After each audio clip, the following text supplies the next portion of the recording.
नमस्कार। आप सभी का स्वागत है अनस्टॉपेबल्स के ऊपर। मेरा नाम प्रतीक नायक है और मैं आपको वेलकम करता हूँ इस चैनल के ऊपर। आज बात करेंगे सीडीएस के जीएस के एग्जामिनेशन की। जी हाँ दोस्तों, कंबाइंड डिफेंस सर्विसेज के द्वारा लिया गया जो क्वेश्चन पेपर है। रिसेंटली इस संडे को सीडीएस की एग्जाम ली गई थी, जिस एग्जाम के अंदर हिस्ट्री कल्चर के भी क्वेश्चंस पूछे गए, बहुत ढेर सारे। हमारे साथी एजुकेटर्स ने इकोनॉमी और ज्योग्राफी के क्वेश्चंस के ऊपर चर्चा की। आज मैं आपके साथ साझा करूंगा हिस्ट्री और कल्चर के क्वेश्चंस। ये क्वेश्चंस को देख के आपको एक अंदाजा आ सकता है कि यूपीएससी सिविल सर्विसेज एग्जामिनेशन यानी कि सीएसई जिसके लिए हम तैयारी कर रहे हैं या हम तैयारी करवा रहे हैं, उसमें किस प्रकार के क्वेश्चंस पूछे जा सकते हैं। एक ट्रेंड आपको दिखेगा।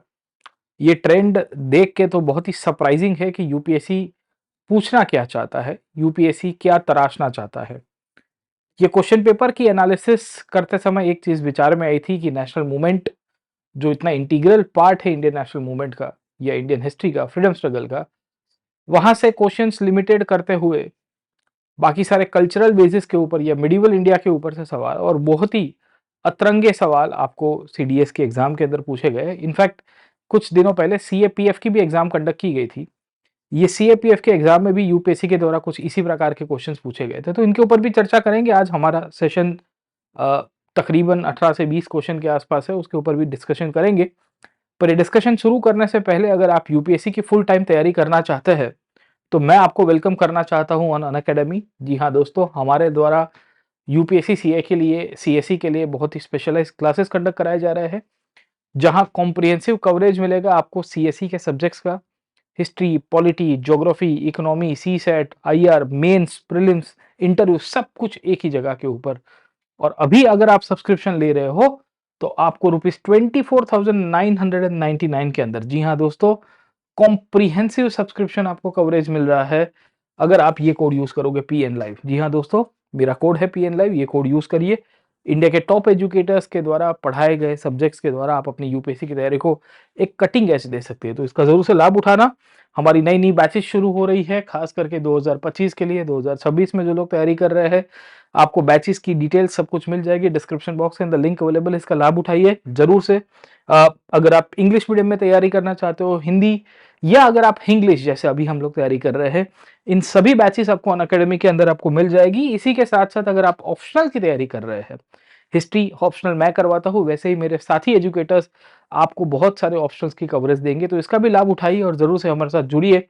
खैर, हम लोग चलते हैं आज सीडीएस के क्वेश्चन पेपर्स के ऊपर कि सीडीएस में पूछा क्या गया है यूपीएससी के द्वारा and what is the objective of UPSC asking. Okay, तो मेन तो सीडीएस के अंदर जो हिस्ट्री, आर्ट एंड कल्चर की जो पूरी की पूरी एनालिसिस है, उसको हम लोग इस तरह से डिवाइड करते हैं कि यहाँ पे जो वेटेज है वो एंशिएंट हिस्ट्री के ऊपर, कल्चर के क्वेश्चंस के ऊपर यूपीएससी ने ज्यादा कर दिया है compare to the modern history. Modern history से सवाल है पर एक दो सवाल को छोड़ के आपको ज्यादा नहीं मिलेंगे, तो इन सब के ऊपर हम लोग चर्चा करेंगे।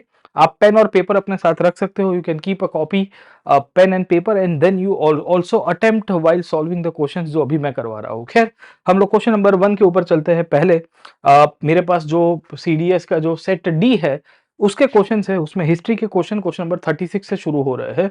आपको पूछा गया है with respect to the Indian history, और आपको बताना है शंकराचार्य के बारे में कि भाई शंकराचार्य और माधवाचार्य की फिलॉसफी क्या थी सर। ठीक है, तो आपको पूछा जा रहा है यहाँ पे कि with respect to the Vedanta philosophy, आपको बोला गया है कि Shankara was the founder of Advaita Vedanta. क्या ये सही है कि गलत है? Yes, this is correct. In fact Adi Shankaracharya थे 9th सेंचुरी में, अद्वैत वेदांत की बात करते हैं। अद्वैत वेदांत एक ऐसा कंसेप्ट है जो ये कह रहा है कि आत्मन और ब्राह्मण दोनों के दोनों एक है, राइट? ओके, तो ये जो आत्मन ब्राह्मण का जो संगम है वो बेसिकली आदि शंकराचार्य के द्वारा दिया गया था, ये सही है। The philosophy of Dvaitavada was elaborated by Madhvacharya. क्या ये सही है? यस, ये भी सही है। माधवाचार्य का मानना था कि आत्मन और ब्राह्मण एक नहीं हो सकते, ये दोनों के दोनों अलग अलग एंटिटीज है, they are two different set of entities, they can not be one. और इसी बेसिस के ऊपर से इसका जो राइट आंसर होगा वो सी होगा, 1 और 2 होगा, राइट? ओके, तो कंपेरेटिवली सिंपल था क्योंकि शंकराचार्य का अद्वैत वेदांत बहुत ही फेमस है सर। ठीक है, जहां वो कह रहा है कि जगत मिथ्यम ब्रह्म सत्यम, ब्रह्म ही सत्य है, जगत मिथ्य है, ये सही आपको मिल जाएगा। द्वैत philosophy believes that Brahman and Atman are two different entities. It was given by Madhvacharya. In fact Madhvacharya कहते थे कि ये जो ब्रह्म है वो कोई और नहीं पर विष्णु जी है सर, ठीक है। So it is the lord Vishnu who is actually the Brahman. और आदि शंकराचार्य ने ब्रह्म और आत्मा की कोई परिभाषा के ऊपर ज्यादा डिबेट नहीं की है सर, ठीक है। एनसीईआरटी में भी दिया हुआ है, Shankaracharya was one of the philosophers born in Kerala, 8th-9th century का टाइम पीरियड आपको मिलता है। He was an advocate of the Advaita, the doctrine of oneness which says individual soul and supreme god which is the ultimate reality sir, ठीक है। तो आप इस तरह से इसका आंसर कर सकते हो। इसके ऊपर कंपैरेटिवली ये ज्यादा सिंपल सवाल, मतलब कॉम्प्लिकेटेड सवाल नहीं था। नेक्स्ट क्वेश्चन के ऊपर चले जा सकते हैं। नेक्स्ट क्वेश्चन आपको पूछा गया, the distribution of charkhas on wide scale among the people was decided by. अब देखिए इंडियन नेशनल मूवमेंट में आप सभी को पता होगा कि चरखे जो थे वो चरखे बहुत पॉपुलराइज किए गए, राइट, ओके, कांग्रेस की लीडरशिप के द्वारा, गांधी की लीडरशिप के द्वारा। इंडियन नेशनल मूवमेंट में कब बेसिकली चरखों का प्रचार सबसे ज्यादा होता है? अब देखिए इसमें आप एलिमिनेशन भी कर सकते हो। जैसे यहाँ पे आपको देखने को मिलता है कि ऑल इंडिया कांग्रेस कमेटी 1947। अरे भाई 1947 में तो हमें स्वतंत्रता मिल गई थी। चरखा was a symbol of Swaraj. अगर आपको थोड़ा बहुत आइडिया होगा तो चरखे से हमें ये कहा जा रहा था कि भाई हमें स्वराज मिलेगा, हम हमारा स्वदेशी मैन्युफैक्चरिंग कर पाएंगे, हमारी इकोनॉमी को रिवाइव कर पाएंगे। चरखा लोगों को श्रम के ऊपर यानी कि मोटिवेशन करेगा कि वो कुछ भी काम करे सर, ठीक है, देश के लिए, नेशन बिल्डिंग के पॉइंट ऑफ से। तो ये तो गलत हो जाएगा क्योंकि 47 तक राह देखने की आवश्यकता नहीं है, नेशनल मूवमेंट के साथ जुड़ा हुआ है। दूसरा, Mahatma Gandhi at the start of Dandi march. अब देखिए दांडी मार्च 1930 के अंदर हुआ, राइट और रॉन्ग सर, ठीक है, बट हमें इस तरह से देखना है कि भाई 1930 से पहले ही स्वदेशी और स्वराज का कंसेप्ट बहुत पॉपुलर हो चुका है। और चरखा वाज अ टूल जो भारत के लोगों को इकोनॉमिकली इमेंसिपेट करेगा, ब्रिटिश राज से हमें लिबरेट करेगा, हम खुद का मैन्युफैक्चरिंग कर पाएंगे, राइट, ओके। तो गांधी 1930 तक रहा क्यों, देखेंगे आप लॉजिकली भी सोच सकते हो। इंटरेस्टिंगली आपको यहां देखने को मिल रहा है कांग्रेस वर्किंग कमेटी 1919 और एक है ऑल इंडिया कांग्रेस कमेटी 1921। अब आप देखिए 1919 में कांग्रेस की वर्किंग कमेटी उतनी काम ही नहीं कर रही थी। 1919 में तो अगर आपको थोड़ी बहुत आइडिया होगी तो वो जो रॉलेट का जो कानून आया था, ये रॉलेट एक्ट के विरुद्ध में बहुत बड़ा आंदोलन हो रहा था सर, ठीक है। और तब तो भारत में जो आजादी का आंदोलन है उसके अंदर बहुत बड़ी एक भूकंप आ गई, जलियांवाला बाग की घटना बन जाती है सर, ठीक है।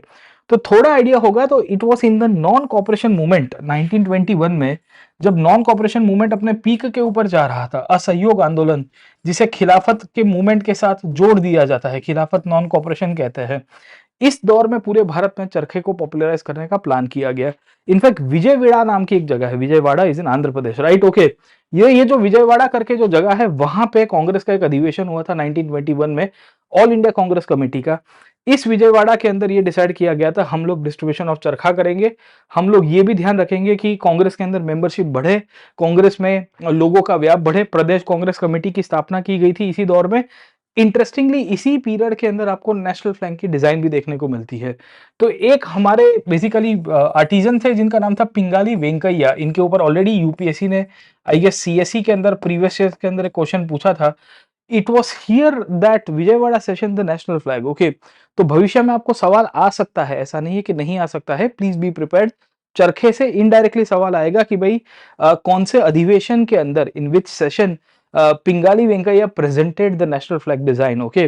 सो this was the first flag design जो कांग्रेस के अंडर में था, फिर हमने चेंज करते करते करते आज जो फ्लैग है वो अडॉप्ट किया है सर, ठीक है।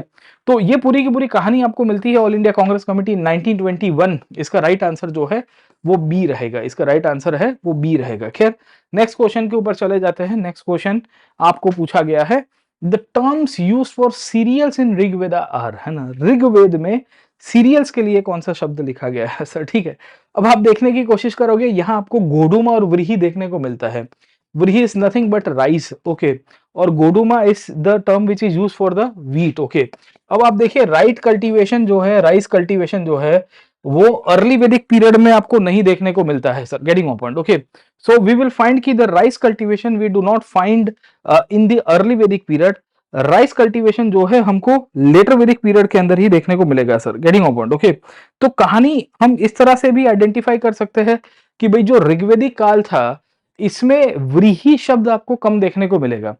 तिल और खल, तिल इज एक्चुअली द तल सर, ठीक है ना, समझे, सीसमी। अब सीसमी सीड्स को, तिल को हम लोग क्यों सीरियल्स के रूप में यूज करेंगे, राइट, ओके। तो उसका भी आपको मिलेगा। फिर प्रियंगु और श्यामक आपको देखने को मिलता है, तो इसका राइट आंसर जो है ये तो एलिमिनेट हो जाएगा। ये भी आप एक तरह से एलिमिनेट कर सकते हो। यव और धान्य is the right term sir, ठीक है ना, इसका राइट आंसर क्या है, ऑप्शन नंबर बी जो है that is the right answer. Okay, तो आपको इस तरह के सवाल पूछे, अब आप मुझे कहोगे तथ्यों के साथ कि बता दो एग्जैक्टली, ये तो डिबेटेबल टॉपिक है। तो याद रखना कि yava which is a term for barley, जो नॉर्मली बेसिकली सीरियल के लिए यूज होता था, dhanya was also generic term for cereals. Okay, अब ये मैं नहीं कह रहा हूं, ये उपिंदर सिंह की जो किताब है एंशिएंट इंडिया में, जो नॉर्मली ऑप्शनल के अंदर पढ़ते हैं, वहां से ये एग्जांपल्स आपको आइडेंटिफाई किए गए हैं। तो मैं आपको सोर्स मैपिंग भी करा रहा हूं, मैं आपको सोर्स मैपिंग भी करा रहा हूं, क्योंकि मैं आपको सोर्सेस के थ्रू ये बताने की कोशिश कर रहा हूं कि भाई देखो इसका राइट आंसर क्या हो सकता है। इनफैक्ट इस बार जो सवाल आए हैं सीडीएस की एग्जामिनेशन में, उसमें सैकड़ों डिबेटेबल क्वेश्चंस भी आपको मिल जाएंगे। पर खैर, हम लोग आगे चलते हैं तिल और खल के साथ साथ नेक्स्ट टॉपिक के ऊपर। सवाल आया है आपको विडो के बारे में, विडो रीमैरेज के बारे में, सती के बारे में सर। ठीक है, अब क्या पूछा गया है, consider the following statements about the condition of widows in 18th century. पहला सवाल आया है Raja Sawai Jaisingh of Amber promoted remarriage. Second आया है मराठा जनरल परशुराम भाव प्रमोटेड रीमैरेज। तीसरा सवाल आपको देखने को मिलता है राजा राम रॉय अपोज्ड सती। अब आप राजा राम मोहन के बारे में तो जानते ही होंगे सर, ठीक है, majority of you guys are aware about Raja Ram Mohan Roy, जिन्होंने सती का विरोध किया था, राइट। ओके, तो क्या ये स्टेटमेंट सही है? Yes, this is correct. Okay ना, इसमें कोई दो राय नहीं है, आप सभी को पता है, हमने देखा भी है, और इनफैक्ट सती को अबॉलिशमेंट कराया था इन्होंने 1829-30 में, विलियम बेंटिक को कह के कानून भी पास करवाया गया था, राइट। ओके, तो इसमें कोई दो राय नहीं है। सवाल ऊपर के सवालों में आप देखिए सर, ठीक है, तीसरा ऑप्शन आपका सवाल सही आ रहा है, तो तीसरे में तो 1 2 एंड 3, 1 3 2 एंड 3 ये सब के सब होंगे, तो 1 को हटा दीजिए, अब बाकी के 3 क्वेश्चन अभी भी आपको देखने को मिल जाएंगे। अब एक है मराठा जनरल परशुराम भाऊ प्रमोटेड वीरो रीमैरेज। अब आप में से बहुत कम लोगों को पता होगा कि ये कौन थे सर, ठीक है, तो नॉर्मली हम लोग जीएस में इतना डेप्थ में नहीं पढ़ते, यूपीएससी क्या पूछना चाहता है वो अभी तक नहीं क्लियर हुआ है, पर एक चीज हमें देखने को मिलता है कि पेशवाओं के काल में, पेशवाओं के काल में यानी कि 18th सेंचुरी के अंदर, है ना, पेशवा का टाइम पीरियड कौन सा था, 18th सेंचुरी, 1700 मतलब 1800 1700 के बाद वाला। So somewhere in the period of Balaji Vishwanath and then in the latter period of Bajirao, और बाजीराव के बाद नारायण राव और माधवराव जैसे जब पेशवा उभर के आए, तब के पीरियड के अंदर आपको ये मराठा जनरल्स की भी इंपॉर्टेंस मिलती है। तो मराठा में पेशवाओं के अंडर में पटवर्धन फैमिली काम करती थी। पटवर्धन, पटवर्धन बेसिकली शासक हुआ करते थे, जागीरदार थे मराठास के अंदर ही और पेशवास के अंदर में, और ये पटवर्धन में एक रामचंद्र पटवर्धन थे, या रामचंद्र बेसिकली हुआ करते थे, उनके फैमिली से ये बिलोंग करते थे परशुराम भाव। परशुराम भाव ने काम किया है खास करके माधवराव के साथ। माधवराव अगर आपको पता होगा तो पानीपत की लड़ाई के बाद जस्ट पेशवा बन के आए थे, राइट। ओके, नाना साहेब की मृत्यु होती है 1761 में, पानीपत की लड़ाई में उनको शौक लगा क्योंकि मराठे हार गए थे, राइट। ओके, तो इस दौर के अंदर 1760s के बाद इनका बेसिकली हम लोग कह सकते हैं कि मराठा कूल में कंट्रीब्यूशन मिलेगा, और परशुराम भाव ने इस दौर में नारायण राव की वाइफ को भी हेल्प की थी। नारायण राव वही थे जिनको रघोबा ने खत्म कर दिया था। So if you are able to recall, 1761 में माधवराव पेशवा बने आफ्टर पानीपत, पर 1772-73 में उनकी मृत्यु हो गई और बीमार थे, ट्यूबरकुलोसिस हो गया था, राइट। ओके, तो over a period of time हमें ये पता चल रहा है कि once the death of Madhavrao took place, Narayan Rao was made the Peshwa, पर नारायण राव बहुत छोटे थे। तो नारायण राव जब पेशवा के रूप में थे 1772-73 के बाद, तो इस दौर में रघोबा जो उनके चाचा हुआ करते थे नारायण राव के, उन्होंने पूरा शासन संभाल लिया था, नारायण राव को खत्म कर दिया था। काका माला वाचवा एक बहुत ही फेमस स्टोरी है, शायद हमने पढ़ी भी हुई है, आपने भी पढ़ी होगी शायद तक सर। ओके, इस दौर में फिर आपके नाना फडणवीस करके एक मराठा सरदार थे जो 12 सरदारों के साथी थे, उसमें ये परशुराम भाऊ भी थे। परशुराम भाऊ, नाना फडणवीस, इन सबों ने मिलकर फिर रघुनाथ राव को हटाया कि भाई रघुनाथ राव ने साजिश की है अपने ही भतीजे को मारने में। और इस टाइम पे नारायण राव की वाइफ हुआ करती थी, गंगाबाई या गंगूबाई शायद उनका नाम था, उनको बचाने का कामकाज किया, और फिर इसी दौर में क्योंकि वो विधवा बन गई थी, अपने ही चाचा ने नारायण राव को खत्म किया था रघोबा ने, तो उसके बाद ये जो लेडी है और उसके बाद विधवा पुनर्विवाह को लेके इन्होंने काम किया है सर, ठीक है। तो दिस स्टेटमेंट इज करेक्ट, ये आपको मिलेगा। ये नॉर्मली कोई स्टैंडर्ड रेफरेंस बुक में नहीं है, ऑप्शनल की किताबों में उसमें मिल जाता है सर, ठीक है। तीसरा Sawai Jaisingh of Amber promoted widow remarriage, क्या ये स्टेटमेंट सही है? ये भी सही है सर, ठीक है। सवाई जयसिंह अगर आपको पता होगा, अंबर या आमेर स्टेट के रूप में हम लोग पहचानते हैं, और ये जयपुर स्टेट हम लोग कहते हैं, और ये 18th सेंचुरी में रिवाइव हुआ था। तो 1707 के बाद जब औरंगजेब की मृत्यु हुई तो जयपुर ने अपने आप को इंडिपेंडेंट कर दिया, अंबर स्टेट ने या आमेर स्टेट ने, राइट। और जब वो अपने आप को इंडिपेंडेंट करता है तो रिफॉर्म्स करते हैं, अपने पॉलिटिकल रिफॉर्म्स करते हैं, एडमिनिस्ट्रेटिव रिफॉर्म्स करते हैं। नो डाउट रंगीला ने उनको वापस एडमिनिस्ट्रेशन में इंक्लूड करने की कोशिश की और मनसबदार और गवर्नर्स भी बनाए, but they were practically independent. इसी दौर में जयसिंह ने विडो रीमैरिज को प्रमोट किया था।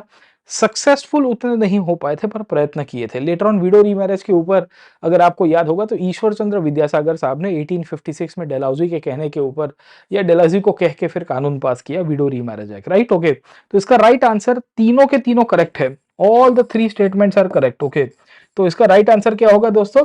The right answer will be option number D sir, ठीक है। सो ये चीज आपको दी गई है मॉडर्न इंडिया की हिस्ट्री ऑप्शनल की बुक है, एस चंद पब्लिकेशन की, वीडी महाजन के द्वारा लिखी गई किताब है सर, ठीक है। But I do not suggest you कि आप इसको मतलब है ना याद करिए, क्योंकि कितना याद रह पाएगा। पर ये थोड़ा ट्विस्टेड सवाल था, it was not easy to answer, ये मेरा एनालिसिस कह रहा है। खैर नेक्स्ट क्वेश्चन के ऊपर चलते हैं, let us move to the next question. और इंटरेस्टिंगली नेक्स्ट क्वेश्चन के ऊपर आपको सीधा सीधा पूछा गया है, शिवाजी महाराज के ऊपर से सवाल है। और इंटरेस्टिंग सवाल ये है सर, ठीक है। आपको पूछा गया है the scheme of Ashtapradhan 8 ministers was completed and announced at the time of Shivaji's coronation with regulations and duties properly defined। अष्टप्रधान अगर आपको पता होगा, पेशवा है, दबीर है, चिटनीस है, पंडित राव है सर, ठीक है ना। वी विल फाइंड सेना करते हैं, या हमें देखना वाके नाविस करके एक ऑफिसर हुआ करते थे। टोटल 8 मिनिस्टर्स हुआ करते थे अष्टप्रधान। ये स्टेटमेंट दिया है वो शिवाजी के कोरोनेशन में हो गया था। कोरोनेशन कब हुआ था छत्रपति शिवाजी महाराज का? समवेयर इन 1674 रायगढ़ फोर्ट के अंदर होता है, जब वो छत्रपति का टाइटल लेते हैं, राइट। ओके, पहला स्टेटमेंट ये है, उसमें दिया गया है with regulations and duties properly defined. दूसरा अगर आप देखने की कोशिश करोगे, Shivaji introduced Marathi in place of Persian and coined Sanskrit technical terms for administrative purpose. अब देखिए दूसरा स्टेटमेंट थोड़ा कंपैरेटिवली इजी है, क्योंकि ये हमें करेक्ट देखने को मिलता है। शिवाजी महाराज चाहते थे कि मराठा कंट्री और ओवरऑल भारत में स्वराज्य की स्थापना हो। He was an expert in Persian language. In fact Shivaji Maharaj was very much aware about Persian, वो जानते थे, बोलते भी थे पर्शियन सर, ठीक है। इंटरेस्टिंगली जब वो आगरा गए थे 1664-65 में, 1664 में जब औरंगजेब के साथ उनका संवाद हुआ था, तब वो फारसी भाषा में दोनों के साथ संवाद कर रहे थे। तो he had basically talk in the Aurangzeb's court in Persian language. Okay, so you will find कि ये सही है, वो पर्शियन को फिर धीरे धीरे रिप्लेस करते हैं, संस्कृत और मराठी भाषा का उपयोग ज्यादा करेंगे, क्योंकि वो मराठी स्वराज्य, महाराष्ट्र स्वराज्य या बेसिकली जो मराठा कंट्री के अंदर जो स्वराज्य बात कर रहे हैं, वो भाषा और संस्कृति के आधार के ऊपर भी था, और वो चाहते थे कि दक्खन में फारसी इन्फ्लुएंस थोड़ा कम हो जाए सर, ठीक है। तो दिस इज करेक्ट। अब ये जो पहला स्टेटमेंट है ना, बड़ा कंट्रोवर्शियल है। मैं कंट्रोवर्शियल क्यों कह रहा हूँ उसके पीछे का कारण आप समझिए सर, ठीक है। We will see that the scheme of Ashtapradhan was completed and announced at the time of Shivaji's coronation with regulations and duties properly defined। अब देखिए, अब आप मुझे कहोगे कि प्रतीक नायक तुम गलत आंसर बताते हो, इसके पहले भी शायद तक एक आध क्लास में हुआ था सर, ठीक है। अब देखिए कुछ कुछ क्वेश्चंस बड़े डिबेटेबल है, they are subjective to UPSC interpretations. एक आध बार हमसे गलती भी हुई है, नीचे कमेंट्स के अंदर मैंने स्वीकारा भी हुआ है। इनफैक्ट पिछले सीएपीएफ के पेपर में भी एक आध क्वेश्चन में गड़बड़ी हो गई थी, बट वी ट्राइड, है ना, कि भाई ये थोड़े करेक्शंस आ रहे हैं। खैर, ये सवाल को मैं दो तरह से इंटरप्रेट कर सकता हूं। देखा जाए अगर सामान्य दृष्टिकोण से, 8 मंत्री थे शिवाजी महाराज के कोरोनेशन में थे। हेनरी ऑक्सीडन करके एक ब्रिटिश रेसिडेंट था इस दौर के अंदर, जो बैठा हुआ था, उसने सब कुछ ऑब्जर्व किया था। 8 मंत्री गगा भगत को लेके आए थे बनारस से शिवाजी महाराज, और उनकी कोरोनेशन, उनकी पूरी की पूरी छत्रपति के रूप में उनकी क्या कह सकते हैं कि कोरोनेशन और राज्याभिषेक हो गया है सर, ठीक है। अब क्या मंत्रियों की ड्यूटीज डिफाइन थी? मंत्रियों के रेगुलेशंस डिफाइन थे? ये एक बहुत बड़ा डिबेटेबल है। मंत्रियों का निर्माण हो गया, मंत्री परिषद का निर्माण हो गया, अष्टप्रधान का निर्माण हो गया था 8 मिनिस्टर्स का, बट उनकी ड्यूटी डिफाइंड बहुत फ्लेक्सिबल थी, क्योंकि आप देखोगे तो सबके अपने अपने काम थे जीएस के पॉइंट ऑफ व्यू से। बट आप थोड़ा डेप्थ में जाओगे तो आपको कंटेम्पररी ऑथर्स देखने को मिलेंगे। जैसे एक थे मल्हार राव चिटनीस। ओके, उन्होंने लिखा है अपनी बखर के अंदर, बखर पता है आपको सर, ठीक है। बखर is the Maratha literature sir, ठीक है ना, मराठा साहित्य है, जो मराठा कोर्ट के अंदर कंपोज किया गया था शिवाजी महाराज, राजा राम के समय पे, संभाजी महाराज के समय पे सर, ठीक है। तो एक बखर के अंदर मल्हारराव चिटनीस ने बताया है सर, ठीक है, बखर साहित्य में लेटर ऑन ऐड हुआ था कि भाई इस दौर में आठों के आठों मिनिस्टर प्रेजेंट थे, ये स्टेटमेंट में कोई दिक्कत नहीं है। आगे लिखते हैं कि there was no clear cut distinction between the division of duties in the council of ministers. 6 out of his 8 members or ministers were to perform the military duties whenever necessary, and almost 8 ministers were to attend Hazir Majlisi, that is the court, okay, in both the civil and the criminal cases. Some ministers were appointed before the coronation. Their duties, rights and responsibilities were fixed afterwards. अब आप देखिए ये statement क्या कहता है. अगर आप उसको एज इट इज, ये बखर की टेक्स्ट है, ये ऑप्शनल के अंदर मैं रिलेवेंट रेफरेंस बुक्स को एनालिसिस करता हूं, उसमें से ये मैंने लिया हुआ है सर, ठीक है, मेरी खुद की राइटिंग नहीं है, एक ऑथर की राइटिंग है, राइट. अब आप देखिए कि यहां ये स्टेटमेंट कह रहा है कि भाई ड्यूटीज फिक्स नहीं थी. अगर आप प्रैक्टिकली देखा जाओ तो सबको अपना अपना कार्य दिया, जैसे चिटनीस का काम था कि उसको वो क्या कह सकते हैं कि we will come to know कि लेटर राइटिंग करनी है. पेशवा प्राइम मिनिस्टर के रूप में थे, वो भी एक मंत्री के रूप में. एक पंडित राव हुआ करते थे. पंडित राव का काम क्या था? पंडित राव का काम ये था कि he was suppose to specifically do the religious affairs, है ना, धार्मिक कार्य उनको करना था सर, ठीक है. तो उनकी भी ड्यूटी हमें देखने को मिलता है कि ऐसे तो फिक्स थी, पर ज्यादातर मंत्रियों की ड्यूटी ओवरलैपिंग भी होती थी और राजा कहेंगे उस हिसाब से उनको काम भी करना पड़ेगा. तो क्या कोरोनेशन के समय पे ड्यूटीज प्रॉपर्ली डिफाइंड थी? नहीं थी. Understood this part, okay. अगर मैं ऐसे देखूं, जनरलाइज पर्सपेक्टिव से देखूंगा तो ये बेसिकली ड्यूटीज डिफाइन थी. अब प्रॉब्लम क्या है, यूपीएससी इसको क्या सही मानेगा? जनरलाइज पर्सपेक्टिव से मानेगा या ऑप्शंस के बेसिस के ऊपर से? इसके लिए इसका answer both can be correct भी हो सकता है, 1 और 2, या इसका आंसर ओनली 2 भी हो सकता है. इसके लिए मैंने यहां पे मल्टीपल इंटरप्रिटेशंस डाले हैं. It can be 2 only, it can be both 1 और 2. Understood this part? It can be 2 only, it can be both 1 और 2, क्योंकि this is subject to debate. अब यूपीएससी क्या मानता है? अब यूपीएससी यूपीएससी है, वो तो भगवान है सर, ठीक है, वो तो कुछ भी. तो इस तरह के डिबेटेबल सवाल पूछ के आप दो दो आंसर दे रहे हो. अब मैं इसके ऊपर डिबेट और भी कर सकता हूँ. आई हैव गॉट, मैं चलो मैं बाबा साहेब पुरंदरे की किताब आपको दिखा देता हूँ, राजा शिव छत्रपति की. उसमें भी इसी बात के ऊपर बात की गई है. बाबा साहेब पुरंदरे की किताब है राजा शिव छत्रपति वॉल्यूम 1 और 2. उसमें भी ये अष्टप्रधान का चैप्टर है. ये अष्टप्रधान उनकी कोरोनेशन की पूरी चैप्टर है. ये चैप्टर में भी यही बात निकल के आई है. अब आप यूपीएससी कल उठ के कह देगा, आप मेरे को आके नीचे कमेंट सेक्शन में लिख के बताओगे कि भाई प्रतीक नायक तुमने गलत पढ़ा दिया, तुमने गलत आंसर टिक कर दिया. Understood this part, okay. तो the problem lies over here sir, ठीक है. द स्टैंडर्ड सोर्सेस जो ऑथेंटिक सोर्सेस के रूप में है वो कुछ और कहते हैं, पर यूपीएससी कुछ और मानता है. तो लेट अस वेट. मेरे हिसाब से इसका राइट आंसर 2 ओनली होना चाहिए. पहला वाला थोड़ा डिबेटेबल है क्योंकि ड्यूटीज प्रॉपर्ली डिफाइंड ऐसे तो नहीं थी कोरोनेशन के टाइम पे, बाद में की होगी तो पता नहीं सर, ठीक है. दूसरी, आपको शिवाजी महाराज की डिक्शनरी मैंने बताया, रघुनाथ पंडित करके एक स्कॉलर हुआ करते थे जिन्होंने ऑफिशियल लैंग्वेज की डिक्शनरी बनाई थी सर, ठीक है. राज्य व्यवहार कोश कहते हैं. Over a period of time Sanskrit भाषा को टर्म्स के रूप में यूज करने की कोशिश की, मराठा लैंग्वेज को रिफाइंड भी किया और मराठी लैंग्वेज को कॉरेस्पॉन्डेंट्स के लिए भी यूज किया गया सर, ठीक है. तो ये स्टेटमेंट पार्शियली सही देखने को मिलेगा सर, ठीक है. क्या चलते हैं आगे और देखने की कोशिश करते हैं कि इस तरह के सवाल आएंगे तो कैसे डील करेंगे. चलिए सर, ठीक है. तो शिवाजी महाराज के बाद नेक्स्ट क्वेश्चन के ऊपर चले जाते हैं. नेक्स्ट क्वेश्चन है, Alexander Burnes discovered the first rock painting at Sohagi Ghat at Uttar Pradesh sir, ठीक है. अब एलेक्जेंडर बर्न्स कौन था पता है आपको? बर्न्स मिशन वाला. ये वही एलेक्जेंडर बर्न्स है who was sent by Bentinck in Afghanistan somewhere in 1830s, okay ना. तो उसको एक मिशन के लिए भेजा गया था to fulfil the British objective Ranjit Singh के साथ ट्रीटी करने के बाद, राइट, ओके. तो ये बेसिकली गलत है. इनफैक्ट एक ऑफिशियल था जिसका नाम था कार्लाइल सर, ठीक है. Carlyle was one of the first person जिसने भारतीय इतिहास में या दुनिया के इतिहास में, खास करके यूरोप में भी प्री हिस्ट्रिक पेंटिंग तब तब डिस्कवर हो रहे थे. तो he was one of the earliest persons getting opened, okay.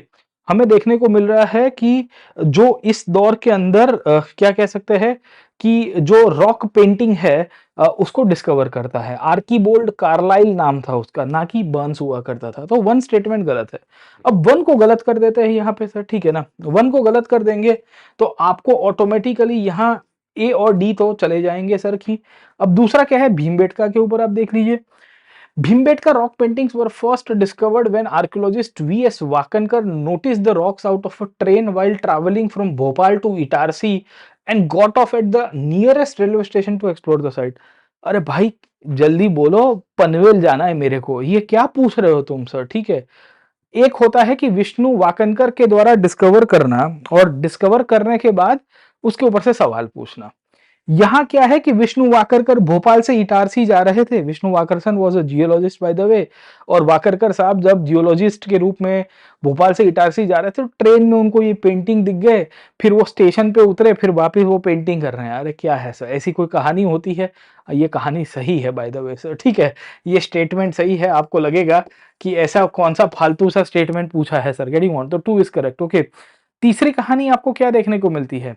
तीसरी कहानी आपको पूछी जा रही है, the paintings and engravings do not exist in the same shelter in the rock art of Orissa. Actually ये जो स्टेटमेंट है ना सर, ठीक है, इसका जो आंसर है ये मोस्ट प्रोबेबली गलत है सर, गेटिंग ओपन, क्योंकि उड़ीसा में एक जगह है संबलपुर डिस्ट्रिक्ट में, जहां हमें ये पता चल रहा है कि the paintings and engravings exist together sir, getting open. Okay, तो कहानी के अंदर आपको बताने की कोशिश कर रहा हूं, प्रिसाइसली हमको यहाँ पे एक एविडेंसेस देखने को मिलता रहता है in the Sambalpur district sir, getting open. Okay ना, ये स्टेटमेंट इनकरेक्ट हो जाएगा क्योंकि आपको डू नॉट एग्जिस्ट पूछा गया है। In the Sambalpur district and Sundargarh district of Orissa there are excavation of rock shelters, आपको मिसोलिथिक और चालकोलिथिक पीरियड के अंदर से उसकी एक इंटरेस्टिंग फीचर आपको मिलती है। ये इंटरेस्टिंग फीचर में ये बोला गया है कि the rock art Orissa is coexistence of paintings and engravings in the same shelter. क्या स्टेटमेंट है? There is coexistence. Coexistence का मतलब ये हो रहा है कि दोनों के दोनों साथ में एग्जिस्ट कर रहे थे सर, गेटिंग ओवर। ओके, तो इसका आंसर अगर आप देखिए तो आपको पूछा गया they do not exist, okay, they do exist. Okay, तो this is wrong, first is wrong, second is correct. Okay, तो इसका राइट आंसर क्या होगा? राइट आंसर होगा इसका बी होगा सर, ठीक है, तो इसका राइट आंसर बी होगा, two only will be the correct option. Hopefully आपको इसकी क्वेरी क्लियर हो गई है। अब आप पूछोगे कि मास्टर इतना डेप्थ में कौन पढ़ता है? एक ही रॉक आर्ट के अंदर कौन सी केव में एंग्रेविंग्स भी है, रॉक आर्ट भी, दोनों साथ में है सर, ठीक है, तो ये दोनों की दोनों चीजें उपिंदर सिंह में दी गई है सर, गेटिंग पॉइंट। ओके, तो we will come to know कि ये उपिंदर सिंह में दी गई है। तीसरा स्टेटमेंट भी इनकरेक्ट है, पहला स्टेटमेंट भी इनकरेक्ट है ना। आर्कीबोल्ड कारियल करके या कार्लिल करके एक ऑफिसर हुआ करता था जिसने रॉक पेंटिंग इंडिया में डिस्कवर किए थे। भीमबेटका की पेंटिंग की बात सही है, विष्णु वाकनकर ने इसको डिस्कवर किया था, और खासियत यह है भोपाल से इटारसी जा रहे थे, और इसकी जो कहानी है ये उपिंदर सिंह मैम ने अपनी किताब में लिखी है सर, ठीक है। तो आजकल यूपीएससी को ये बुक में से वर्ड बाय वर्ड स्टेटमेंट समझ में आ रहा है सर, ठीक है, शब्द शब्द के साथ सीधा सीधा लिफ्ट करके ये सवाल पूछ रहा है, एग्जैक्टली वहां से उठा के सवाल पूछ रहा है। और खासियत यह है कि ये बुक तक सीमित नहीं रहा है, UPSC has not restricted itself to this book only, they are asking beyond this book as well. Okay ना, तो बड़ी कंफ्यूजन वाले सवाल है, इसका राइट आंसर टू ओनली होगा sir, getting on point. Okay, तो राइट आंसर इसका होगा two only, two only, two only. खैर, let's move to the next question, अगले क्वेश्चन के ऊपर चले जाते हैं। आपको पूछा किंजल कीनी क्या है? With reference to the decoration of stupa, what do you mean by the term kinjal kini? Kinjal कीनी रेफर टू सर, ठीक है। अब आप देखिए किंजल कीनी कहाँ पे मिलता है आपको सर, ठीक है, तो प्रैक्टिकली ये शब्द मतलब आउट ऑफ स्कोप था हम सबके लिए, हमें भी पता नहीं था कि कहाँ से ये निकल के आ रहा है। कुछ कुछ रेफरेंस बुक्स में दिया हुआ है, बड़ा ही रैंडम है सर, ठीक है। इसका राइट आंसर अगर आप देखोगे तो वो लोटस के साथ जुड़ा हुआ है। एक्चुअली स्तूपा की डेकोरेशन में अगर आपको पता होगी, साड़ी तो कोई बनाता नहीं है, सिंपल चीज है सर, आप देखिए, आप खुद ही सोच सकते हो कि स्तूप की डेकोरेशन में साड़ी कौन करता है सर, ठीक है, साड़ी आपको नहीं मिलती कहीं पे, right. Okay, mango shaped pendants, okay ना, काइंड ऑफ पॉसिबल हो सकता है। तीसरा दिया है क्रीपर शोइंग ऑर्नामेंट इन टेक्सटाइल्स, ये भी नहीं हो सकता सर, ठीक है।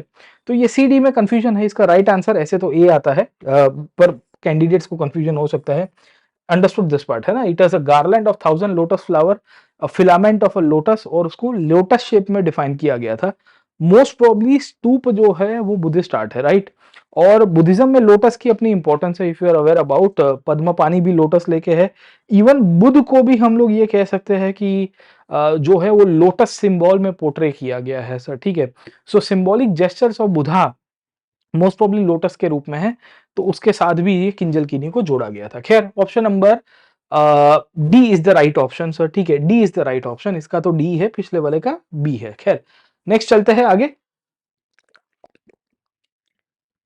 और समझने की कोशिश करते हैं lion capital at Sarnath. Okay, lion capital at Sarnath, आपको पूछा गया है कि which of the following statements are correct regarding the components of lion capital.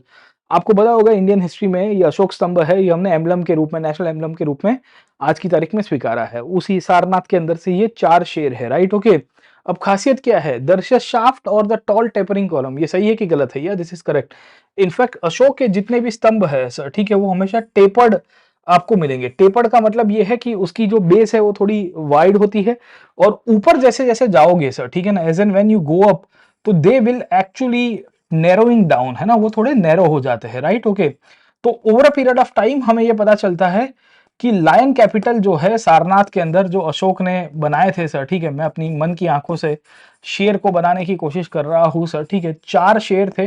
3 आपको सामने की तरफ दिखता है, एक पीछे की तरफ दिखता है। कुछ इस तरह का आपको लायन कैपिटल दिखेगा सर, ठीक है। ये शाफ्ट है, राइट? ओके। ये शाफ्ट मोनोलिथिक होती है। ये सही है कि गलत है? This is correct, getting point. Okay. फिर दूसरा पूछा है, an elliptical top part the abacus devoid of any carving. अब देखिए एबेकस क्या होता है, ये वाला सर, ठीक है। यहाँ पे आपको अशोक चक्र देखने को मिल जाता है, राइट और रॉन्ग सर, ठीक है। अगर आपको थोड़ा बहुत आइडिया होगा तो यहाँ आपको 4 ये मिलते हैं, एनिमल्स मिलते हैं, लायन, हॉर्स, और फिर एलिफेंट मिलता है, डियर मिलता है सर, नहीं नहीं, हॉर्स है, बुल है, bull, horse, elephant and lion sir, ठीक है। इन चारों को रनिंग आकार में देखने को मिल जाएगा एबेकस के अंदर, है ना। तो आपका अशोक चक्र है, तो बोला क्या गया है, it is devoid of any carvings. ये तो गलत हो जाएगा sir, getting on, the abacus is having carvings. Okay. Devoid का मतलब है कि इसमें कोई भी कार्विंग नहीं है, अंडरस्टूड दिस पार्ट। तीसरा है overflowing inverted petals below the abacus. Yes, this is correct. Okay. क्योंकि आप देखिए एबेकस के नीचे ये आपको लोटस देखने को मिलता है सर, ठीक है। इन्वर्टेड लोटस इसको कहते हैं, अंडरस्टूड। इसी को ही बेल भी कहते हैं टाइम सर, गेटिंग ओपन, है ना, घंटी जैसे आकार का है। इसका फोटो शायद तक यहाँ पे मैंने डाला हुआ है, जो दिस इज एबेकस सर, ठीक है। तो when we see the abacus it is having carving, right और रॉन्ग सर, ठीक है। यहाँ देखोगे तो आपको ये बेसिकली देखने को मिल जाता है, ये आपका फ्लावर पेटल्स की जैसा फूल बेसिकली देखने को मिलेगा, राइट? ओके। ऊपर आपका अशोक स्तंभ है सर, ठीक है। 3 लाइन यहाँ पे, एक पीछे आपको देखने को मिलता है, 4 लाइन। तो इसका जो थर्ड स्टेटमेंट है, ओवरफ्लोइंग इन्वर्टेड पेटल्स, क्यों? क्योंकि ऑब्वियस है कि वो इन्वर्टेड शेप में है। लोटस को सीधा करोगे वैसा नहीं है, उल्टा है सर, गेटिंग ओपन। तो this is correct, yes this is correct. तो सेकंड ऑप्शन गलत है, 1 एंड 3 आर करेक्ट, सॉरी, इसका आंसर 1 and 3 are correct, yes exactly sir, getting open. Okay. तो 1 एंड 3 करेक्ट होगा, तो इसका आंसर क्या होगा, बी होना चाहिए सर, ठीक है। तो right answer should be B, B 1 and 3 sir, ठीक है। यहाँ पे ये मत करिए सर, ठीक है ना। राइट आंसर इसका बी होगा, 1 एंड 3 आर करेक्ट, आपको यहां से मिलेगा। और ये एक्सप्लेनेशन है, एनसीईआरटी में भी दिया है, the abacus is a depiction of chakra, that is Ashok chakra sir, है ना। In direction there is a bull, horse, elephant and lion, between every chakra is carved, है ना। 4 चक्र है चारों दिशाओं में, और उसमें बीच में आपको एक एक जानवर मिलेगा सर, ठीक है। तो ये चक्र है, यहाँ जानवर है, ये चक्र है, उसके बाजू में जानवर होगा, यहाँ एक हॉर्स है, उसके बाजू में एक चक्र होगा। तो ये चीज है। It is carved with considerable voluminous roaring of lion figures on a circular abacus, which is carved with a figure of horse, bull, lion and elephant. ये चीजें आपको यहाँ से देखने को मिलती है। The circular abacus is supported by inverted lotus capital. आप देखिए sir, getting on point, okay? तो ये लिखा गया है कि it is supported by inverted lotus capital. Each petal of the lotus is sculpted, keeping in its mind density. मैंने बताया ना, ये लोटस के पेटल्स है। ये लोटस जो होता है आपका, कमल जो है, उसके पेटल्स को दर्शाता है, राइट? ओके। तो ये स्टेटमेंट सही है। फिगर को सोचोगे तो भी आपको पिक्चर क्लियर होगा, इसने वर्ड्स के साथ बहुत कॉम्प्लिकेशंस किया है। खैर, तो राइट आंसर इसका बी होगा, 1 एंड 3 होगा, 1 एंड 3 होगा सर, ठीक है ना। राइट आंसर इसका बी है। खैर, चलते हैं आगे और नेक्स्ट क्वेश्चन के ऊपर चले जाते हैं। मॉडर्न हिस्ट्री से आया है सर, ठीक है। फाइनली चलो मॉडर्न हिस्ट्री से एक आध सवाल पूछ भी दिया यूपीएससी ने। क्या पूछा आपको, क्रोनोलॉजिकल सीक्वेंस डालना है, अर्लीस्ट टू लेटेस्ट। ये थोड़ा पढ़ लीजिएगा सर, ठीक है ना, शुरुआत से लेके एंड तक आते आते। अब आप देखिए, अपन पीछे से शुरू करते हैं। नेवल म्यूटिनी कब हुई साहब, 1946 में। रॉयल इंडियन नेवी म्यूटिनी फरवरी 1946। क्रिप्स मिशन कब आया, समवेयर इन मार्च 1942 सर, 1942 के अंदर। Return of Subhash Chandra Bose to India, अब सुभाष बाबू 2 बार इंडिया जाके आए हैं, मतलब बाहर जाके वापस आए। अपन पहली बार का अज्यूम करते हैं 1920-21 में आ गए थे, 1920-21 में नॉन कॉपरेशन मूवमेंट में सर, ठीक है। तो somewhere in 1920-21 Subhash Babu had reached India back, he resign from the ICS, Indian civil services sir, ठीक है। आपको पता होगा he got the 4th rank in the civil services, और उसके बाद then he resigned during the non cooperation movement, क्योंकि उनको लग रहा था कि मैं कैसे देश की सेवा कर सकता हूँ अंग्रेजों के साथ काम करके सर, ठीक है। तो और लखनऊ पैक्ट जो ही कांग्रेस और मुस्लिम लीग के बीच में 1916 में हुई। तो 1916, 1921, 1942 और 1946, 1916, 21, 42, 1, 2, 3, 4 यही करेक्ट सीक्वेंस है। क्या होगा? सी सर, ठीक है ना। समझे, देखो यहाँ पे सीधा सीधा आंसर दे दिया है। आंसर इज सी सर, ठीक है। 1, 2, 3, 4 get on the dance floor sir, okay.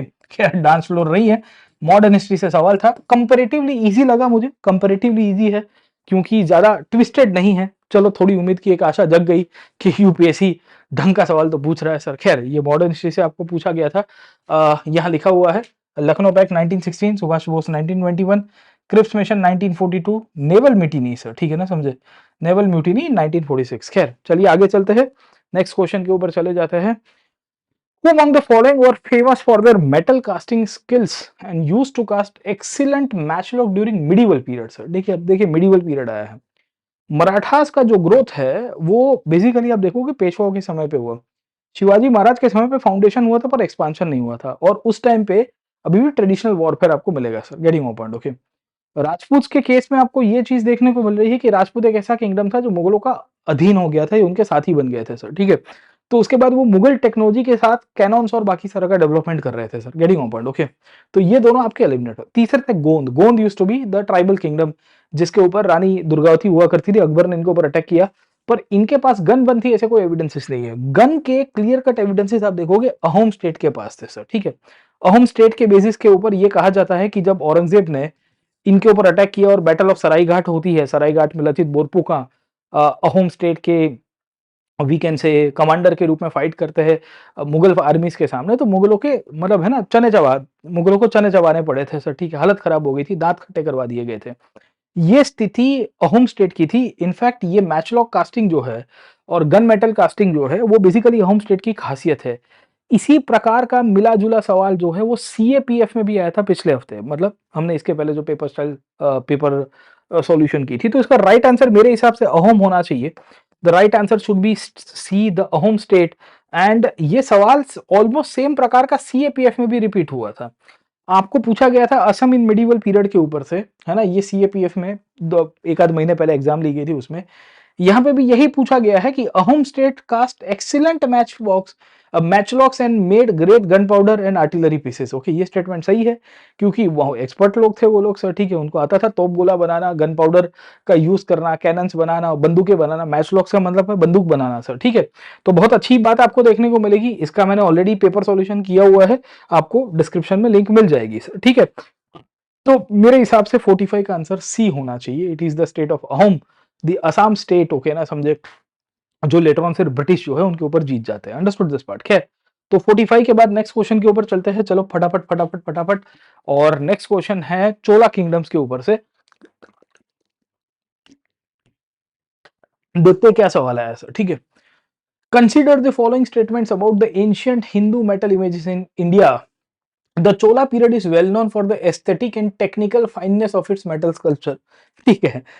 सही है कि गलत है? ये स्टेटमेंट सही है क्योंकि चोला पीरियड में आपको बहुत सारी अच्छी अच्छी प्रकार की ब्रॉन्ज कास्टिंग देखने को मिल जाती है।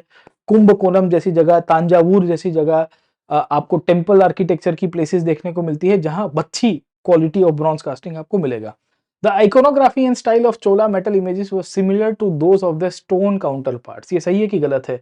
Yes, this is also correct. उसके पीछे का कारण है क्योंकि इन्होंने मंदिर बनाए थे, राइट। तो टेम्पल्स आप देखोगे, गंगाईकोंडा चोलापुरम है, चिदम्बरम टेम्पल है, बृहदेश्वर टेम्पल है, और भी टेम्पल्स आपको मिलेंगे। तो ये टेम्पल्स में स्टोन की जो मूर्तियां बनती थी almost same to same design की मूर्तियां इन्होंने क्या कह सकते हैं, नटराज की, शिव पार्वती के रूप में आपको दोनों की अर्धनारेश्वर के रूप में इमेजेस मिलेगी जो स्टोन और ब्रॉन्ज में सिमिलैरिटी है सर, ठीक है। अब ये स्टेटमेंट एज इट इज मैं कहूंगा लिफ्ट किया गया है sir, getting on point, okay.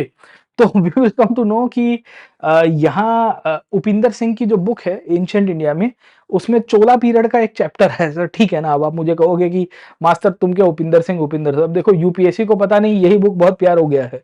CDS में भी यहाँ से 3-4 सवाल निकाले थे, मतलब सीएपीएफ में भी यहाँ से 3-4 सवाल निकाले थे, एंड सीडीएस के अंदर भी हमें पता चल रहा है ये सवाल निकल गया है sir, getting on point, okay. तो Chola period is known for the aesthetic technical fineness of the sculpture. Thanjavur next time आपको पूछा जा सकता है। was a major center sir, ठीक है। Iconography and style of images were similar to those of the stone counterparts, ये statement as it is है। The images were cloth ornamented and formed the temple part of the temple rituals, okay। Many of the southern images were carried out in processions, मतलब basically ये chariots में और बाकी सारे रथ यात्राओं में निकालते थे इसी प्रकार की मूर्तियां बना के सर, ठीक है। तो ये स्टेटमेंट सही है, इसमें कोई दो राय नहीं है, आपको क्लियर हो जाना चाहिए।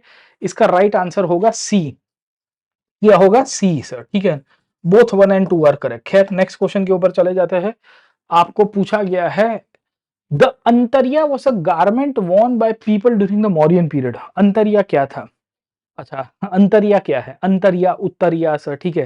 This are the terms which is used by the common man sir, ठीक है। कपड़े पहनते समय हमको ये चीज देखने को मिलेगी सर, ठीक है। Uttariya were the upper cloth, Antariya was the lower cloth. अब पहले के टाइम पे मौर्यन पीरियड में स्टिचिंग नहीं था, अगर आपको पता होगा स्टिचिंग इंडस्ट्री के ऊपर भी सवाल आया हुआ है। There is a question on the stitching industry, और पूछा गया है कि कौन से पीरियड में किस प्रकार के कपड़े पहनते थे। जैसे मुझे जहां तक याद है सीएपीएफ में सवाल आया था आपको हेडगियर के ऊपर और कपड़ा पहनने के ऊपर। यहाँ पे मौर्यन पीरियड में ड्रेपिंग बहुत होता था। ड्रेपिंग मतलब अपने शरीर में आजू बाजू में लपेट लेना सर, ठीक है। तो आप देखिए यहाँ पे पूछा गया है अस्वीन garment consisted of sleeved tunic, ये गलत है सर, ठीक है। ट्यूनिक और ये सब बेसिकली पोस्ट मॉडर्न पीरियड में ज्यादा यूज हुआ, मॉडर्न पीरियड में नहीं हो रहा है। Headgear covering used exclusively by the women, अब बेसिकली हेडगियर सब लोग पहनते थे, स्त्री पुरुष दोनों आपको। Made of strips sewn together tied at the waist with cord, उसको बेसिकली कंदोरा या उसके साथ जोड़ते थे। इसका राइट आंसर ये होगा sir, carrying on point, okay, A होगा। अनस्टिच लेंथ, है ना, समझे कि नहीं समझे। ये अंतरिया से साड़ी ड्रेपरी होनी शुरू हो गई सर, है ना। बड़ा सा कपड़ा है, ये कपड़े को आपने ड्रेप कर दिया अपने शरीर के आजू बाजू में सर, ठीक है। अंतरिया, उत्तरिया, फिर साड़ी, बेसिकली उस तरह से आपको डेवलप होती हुई देखने को मिल जाएगी। शायद तक मैंने यहाँ एक इमेज यूज की गई है, यस दिस इज, ठीक है ना। तो this is Antariya, Antariya is the lower bottom sir, ठीक है ना। Uttariya is the top sir, getting open, जो ऊपर की साइड में आप रैप करते हो, understood this part. And Kayabandh, Kayabandh कमर के ऊपर बेसिकली पहनते हैं। खैर, तो ये अंतरिया है। नॉर्मली व्हाइट क्लॉथ कॉटन हुआ करता था, फिर लेटर ऑन मुस्लिन या फिर सिल्क का भी यूज होना शुरू हुआ, लोग ने उपयोग करना शुरू कर दिया। इसका राइट आंसर ए होगा, ए होगा। अब आप ये पूछो कि कहाँ से लेके आए हो सर, ठीक है। तो ये एनसीईआरटी की फैशन टेक्नोलॉजी की एक टेक्स्ट बुक है सर, है ना। फैशन टेक्नोलॉजी में एनसीईआरटी 12th में, और उसमें फैशन डिजाइन और उसमें थोड़ा बहुत बुक्स पब्लिश करता है। तो इंटरनेट के ऊपर ये पैराग्राफ दिया हुआ है, उसी बुक के अंदर से ये चीजें मिल जाएगी। खैर, तो वी विल फाइंड कि ये अंतरिया की कहानी है। नॉर्मल स्त्री पुरुष दोनों रैप किया करते थे पहले टाइम के ऊपर। नेक्स्ट क्वेश्चन के ऊपर चलते हैं। With reference to the Utpala dynasty of Kashmir, Utpala dynasty sir 9th century में पावर के ऊपर आई थी 800s के बाद।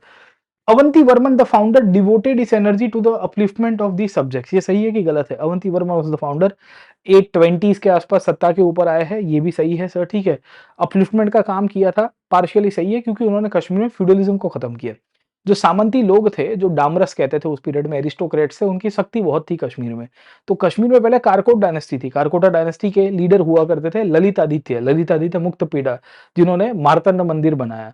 तो अवंती वर्मन जब पावर के ऊपर आए, इन्होंने अवंतीपुर की स्थापना की, अवंती स्वामी टेम्पल्स बनाए सर, ठीक है। इस तरह से उन्होंने टेम्पल्स आर्किटेक्चर का डेवलपमेंट किया, लोगों के वेलफेयर के ऊपर काम किया। तो क्या ये स्टेटमेंट सही है? This is correct, okay. किसने लिखा है? कल्हान ने लिखा है। कल्हान करके एक ऑथर हुआ थे, अगर आपको पता होगा, रात तरंगिनी नाम की एक बुक लिखते हैं। रात Tarangini is the story of Kashmir, the history of Kashmir. उन्होंने ये अवंती वर्मन के चैप्टर में ये चीज बताई है। नॉर्मली हिस्ट्री ऑप्शन में पढ़ता है, स्टैंडर्ड रेफरेंस बुक में ये सब डिटेल अवेलेबल नहीं है। मैं ये तो कह रहा था यूपीएससी क्या पूछना चाहता है इतना डेप्थ में सर, ओके। दूसरा है Avanti Varman period in Kashmir is known for engineering operation under minister Suyya, resulting into enormous increase of grains and fall in the prices।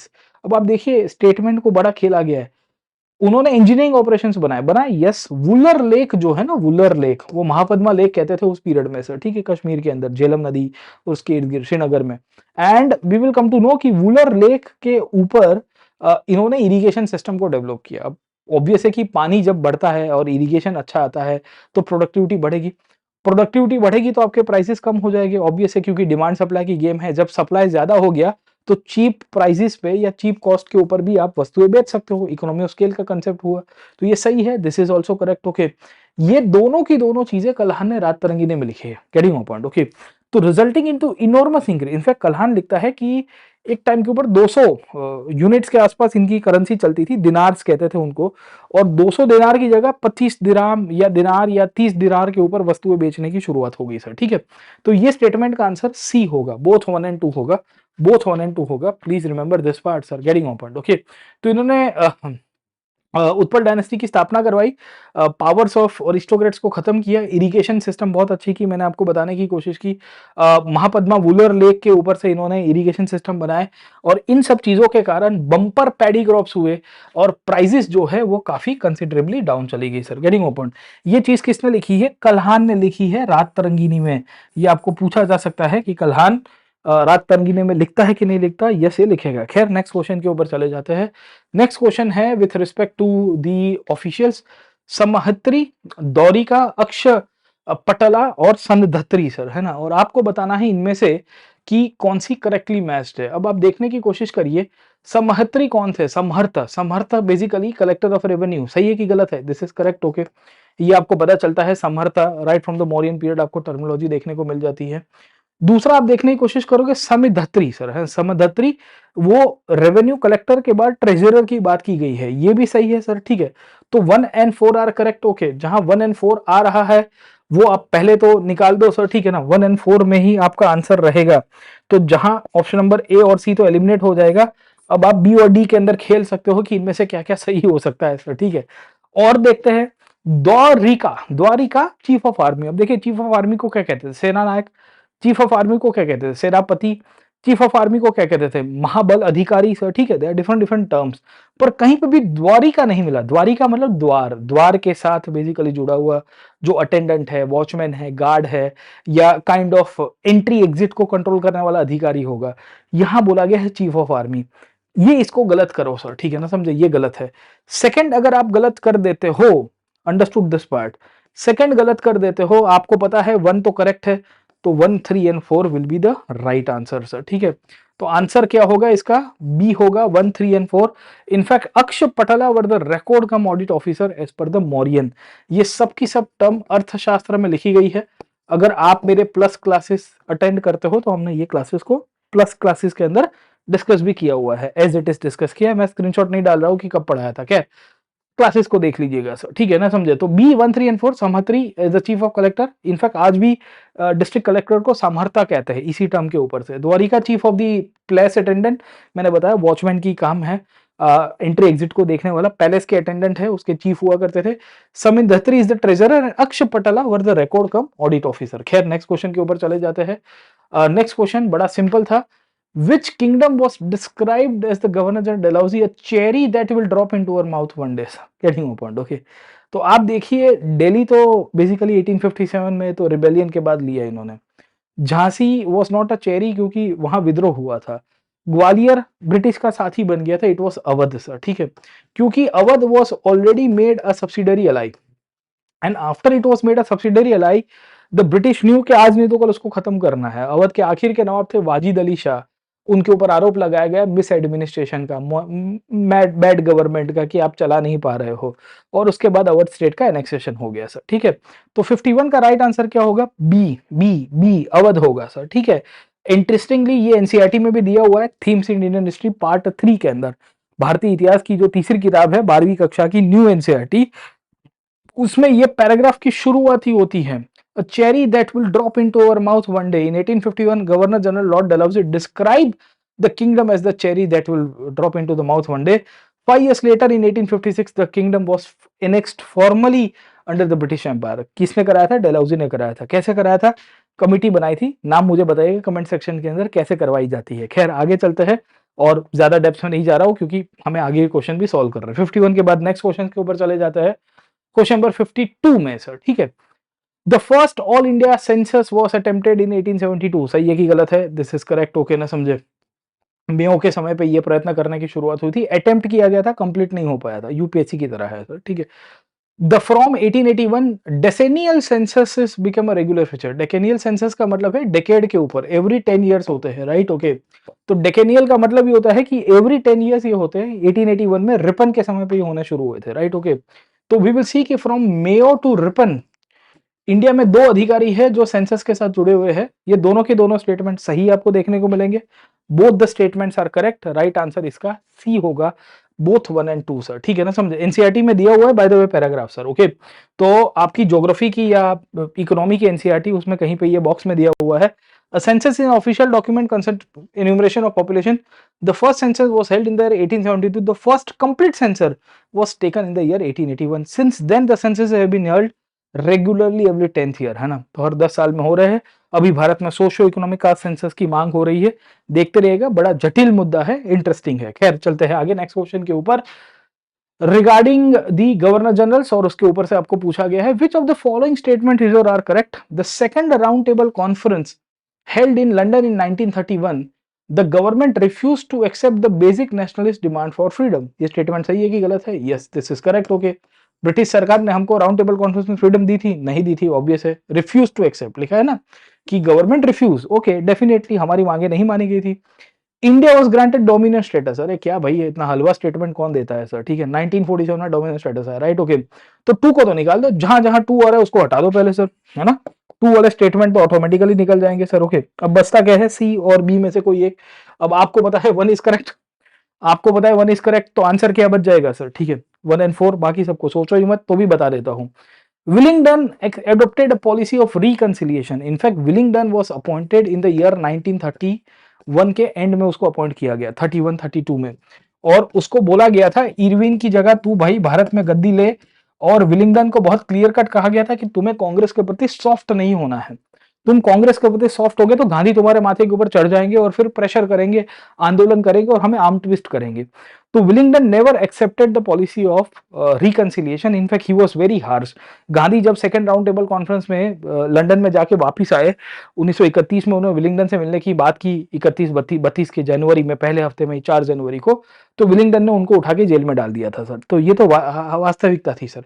Civil disobedience was started by the breaking of salt laws. This is correct. Okay, तो इसका आंसर होगा C 1 and 4, C 1 and 4 sir. ठीक है ना, समझे।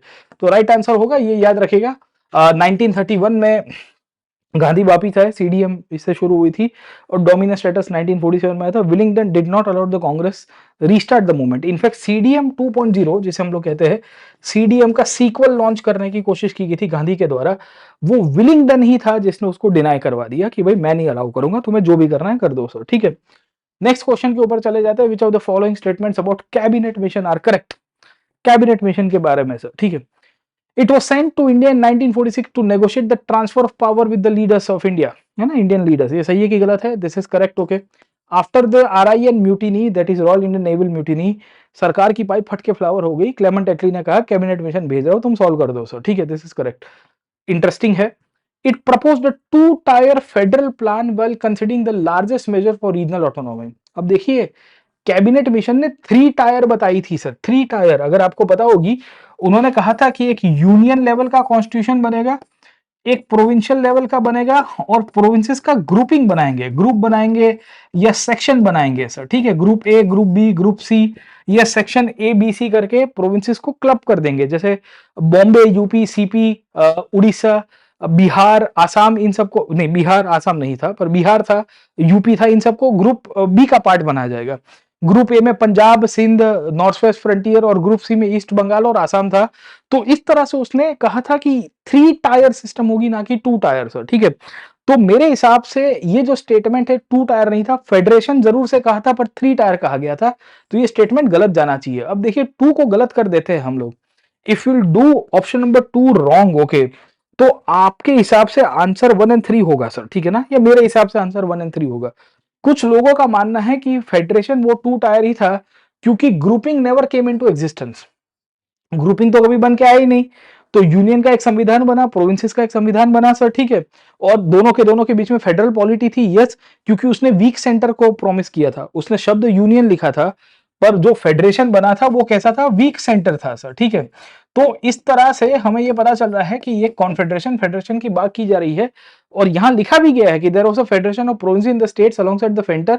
ये statement सही हो सकता है, पर ये 2 टायर में गड़बड़ी है सर। ठीक है, अब इसको लेके अलग अलग इंटरप्रिटेशन है। नॉर्मल इंटरप्रिटेशन में ये कहा गया कि भाई प्रोविंसेस तो बने ही नहीं थे, या सॉरी, ग्रुपिंग ऑफ प्रोविंसेस बना ही नहीं था, तो ये 3 लेवल ऑफ एग्जीक्यूटिव बने नहीं, 3 लेवल ऑफ बेसिकली गवर्नेंस तो निकल के नहीं है, लेजिस्लेटिव नहीं बने, तो मूल तो 2 ही टावर थे, एक सेंटर की थी, एक स्टेट्स की सरकारें थी सर, गेटिंग ओपन। ओके, तो ये स्टेटमेंट ऐसे सही हो सकता है, इनफैक्ट प्रोविंसेस को बाहर निकलने के भी मौका था। provinces were supposed to go out of the we can say grouping and they can join some other grouping 5 साल के बाद 10 साल के बाद देयर वाज अ ऑप्शन। इससे ही जिन्ना को लगा कि ग्रुप बी और ग्रुप सी जो है वो अल्टीमेटली पाकिस्तान बन जाएगी, क्योंकि एक साइड के ऊपर Punjab Sindh north west frontier था और दूसरी साइड के ऊपर ईस्ट बंगाल और we will come to know कि आसाम हुआ करता था। तो देवर ऑफ द ओपिनियन कि भाई देखो बंगाल और आसाम एक ग्रुप है, वो एक हो जाएगा, पंजाब और वो सब एक हो गए, पाकिस्तान बना देंगे आफ्टर 5 इयर्स और 10 इयर्स, है ना, फर्स्ट असेंबली इलेक्शंस के बाद। तो काइंड ऑफ ऐसी चीज थी। अब इसमें 2 टायर की खेल है। अगर आप इसको 2 टायर नहीं मानते हो तो इसका आंसर 1 2 3 4 होगा, क्योंकि चारों के चारों स्टेटमेंट सही है। पर जैसे ही आप 2 टायर की जगह 3 टायर इंटरप्रेट करते हो तो तुरंत ही आंसर आपका 1 एंड 3 हो जाता है। अब यूपीएससी इसको कैसे अज्यूम करता है मुझे नहीं पता, पर मैं एनसीईआरटी के हिसाब से चल रहा हूं, सरकारी किताब के ऊपर से चल रहा हूं सर, ठीक है। सरकारी किताब में ये पैराग्राफ एनसीईआरटी की, ये जो themes in Indian history part 2 मैंने बताया, उसमें लिखा गया है कि 1946 so and so the cabinet mission toured India for 3 months and recommended a loose 3 tier confederation. दिख रहा है यहां पे 3 टायर कॉन्फेडरेशन, उसने 3 टायर फेडरेशन की बात की है सर। ये NCERT themes in Indian history part 2 जो है, सॉरी पार्ट 3, ये किताब में लिखा गया है। यही किताब का स्क्रीनशॉट दे रहा हूं मैं आपको, मेरा घर का नहीं दे रहा हूं और कोई किताब भी नहीं दे रहा हूं, मैं आपको एनसीईआरटी बता रहा हूं सर, ठीक है। So that is the problem my friend, okay ना। इसको कैसे इंटरप्रेट करता है यूपीएससी मुझे नहीं पता, इसका आंसर 1 एंड 3 होना चाहिए, फिर यूपीएससी 2 बोल देगा तो बात अलग है। तो आंसर 1 एंड 3 ही है इसका, गेटिंग अ पॉइंट। इसने 3 टायर एग्जीक्यूटिव लेजिस्लेचर की बात की थी, प्रोविंशियल सेक्शनल लेवल या grouping level at union level. UPSC कुछ भी हो सकता है, शायद डी भी हो सकता है अगर 2 टायर मान ले, पर मेरे हिसाब से 1 एंड 3 करेक्ट है, 2 टायर नहीं था sir, getting on point. Okay, next question के ऊपर चलते हैं। Gajapati name of a dynasty of Orissa, Ashvapati sultans of Deccan, Narapati the Rayas of Vijayanagar, इनमें से क्या सही है? What is correct about all the 3? In fact all the 3 titles are correct. आप पूछोगे कि सर ऐसे टाइटल्स कौन याद रखते हैं? अश्वपति हमको लगा घोड़े सवार है, नरपति मतलब lord of the whole man, है ना, पुरुषों का या पूरे दुनिया में जितने भी ह्यूमंस उनका पति है, ये सही है। इनफैक्ट एनसीईआरटी में ही ये दिया हुआ है। Themes in Indian history part 1 जो है, जो सॉरी पार्ट 2 जो मिडिवल इंडिया की बुक है, उसमें लिखा गया है Gajapati means the Lord of the elephants, है ना। It was a dynasty that was ruling in Orissa. Gajapati dynasty 1540 तक रूल करती है। It was very popular in the tradition of Vijayanagar and Dakhan Sultans are termed as Ashwapati, the lord of the horses, and the Rayas are called Narapati or the lord of the men. Rayas, राया का मतलब है कृष्णदेव राय, बाकी सारे लोगों को असर, getting on point. Okay, तो Narapati that was a title taken by the lords of the men, है ना। Ashvapati that was kind of a title taken by the Dakhan sultans, are getting on point. Okay, and simultaneously Gajapati was also dynasty जो कह रही थी कि भाई हम हाथी की सेना रखते हैं, गजों के पति है सर, ठीक है। इस तरह के सवाल आपको पूछे हैं। तो तकरीबन तकरीबन हमने आज के क्लास के अंदर हमने 18 से 19 क्वेश्चंस किए हैं। आप कमेंट सेक्शन के अंदर मुझे बताइए कि आपके कितने सही गए हैं सर, ठीक है। How many questions were right, how many were wrong. Twisted paper था, कॉम्प्लिकेटेड था। अगर आप डिटेल में हिस्ट्री पढ़ना चाहते हो तो जुड़िए हमारे साथ ऑन अनअकैडमी, और जरूर से मुझे कमेंट सेक्शन के अंदर बताइए। अगर कुछ गलती भी हो रही है तो I am open to basically UPSC answer की, लेट यूपीएससी कम। पर मैंने आपको आज सोर्सेज के साथ बताया है कि कहां से सवाल आ रहे हैं। बहुत कॉम्प्लिकेटेड है, अगर आपको ईज आउट करना चाहते हो तो जुड़िए हमारे साथ ऑन अनअकैडमी। डिस्क्रिप्शन बॉक्स के अंदर लिंक अवेलेबल है, इस क्लास की पीडीएफ भी मैं वहां पे अपलोड कर दूंगा डिस्क्रिप्शन बॉक्स में। हमारे साथ जरूर से जुड़िएगा। Do like share and subscribe. अभी 24,999 के अंदर सब्सक्रिप्शन अवेलेबल है, ये कोड को जरूर से उपयोग करना, PN लाइव को। मैं आपको एक और इंटरेस्टिंग सेशन के साथ वापस मिलूंगा, तब तक के लिए लेट्स क्रैक इट।